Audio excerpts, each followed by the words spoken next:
Ms. Bass. Thank you, Mr. Chairman, and thank you, Mr. Secretary. I want to especially point out your patience for putting up with all of the theatrics. I want to echo what Chairman Nadler has already stated about your efforts to reunify children with their families. The last administration's policy of state-sponsored abuse of children, I believe, will go down as one of the worst moments in our history. And the trauma inflicted on those who have been torn apart from their families will be lifelong. On that note, could you speak a little more about those children detained by DHS? I want to know in particular where some of the children were found, whether they were with family members. Do you know if any of the children were recovered from traffickers? I'd also like to know about the relationship with the domestic foster care system. How many of these children ended up in foster care? For those children who are in the process of being reunited with their family, I believe you said that there are about 500 more. I wanted to know what is the process? What do you think? Are you concerned that some of these children will not be able to be reunited with their families? And I know with the last administration, the families had to pay in order to have their children returned. I want to know if we are providing any assistance, especially to the families, to help them recover from the trauma of being separated. And then finally, in the past administration, administered or issued contracts so quickly, and we know that many of the facilities were subpar. We know that many of the children were abused, and I want to know if the Department of Homeland Security is pursuing any of this, and please take the rest of the time to answer all those questions. Congresswoman, thank you so much for speaking of an effort that we're very proud to lead under the leadership of President Biden.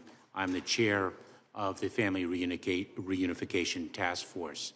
We already have reunified approximately 200 or more than 200 children who were cruelly separated from their parents under the prior administration's family separation policy.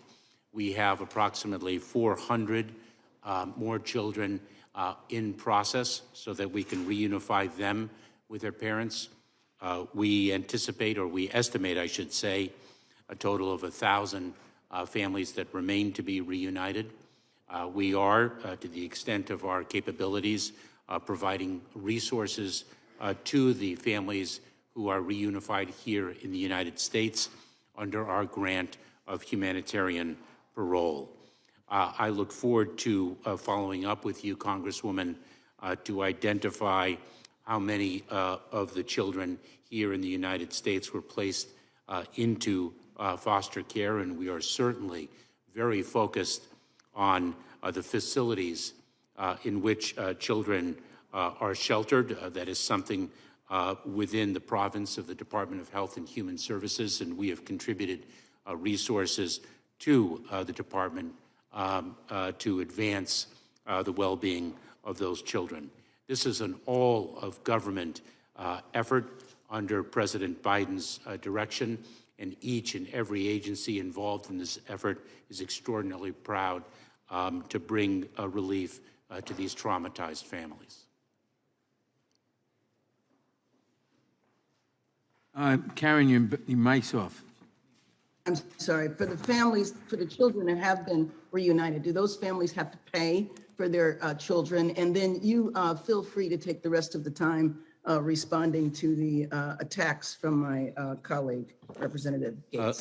Congresswoman, we do not impose financial fee to reunify families. We're trying to restore families that have suffered so very much.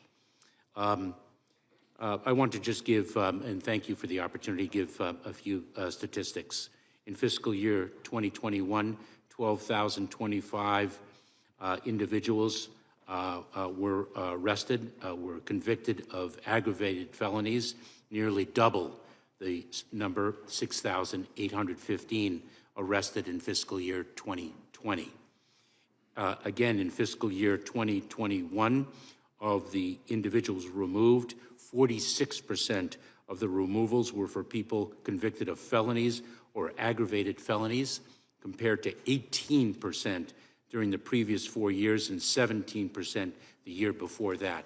This is what we call smart and effective law enforcement, to focus on those individuals who pose the greatest threat to public safety, national security, or border security. Thank you. Thank you for your service.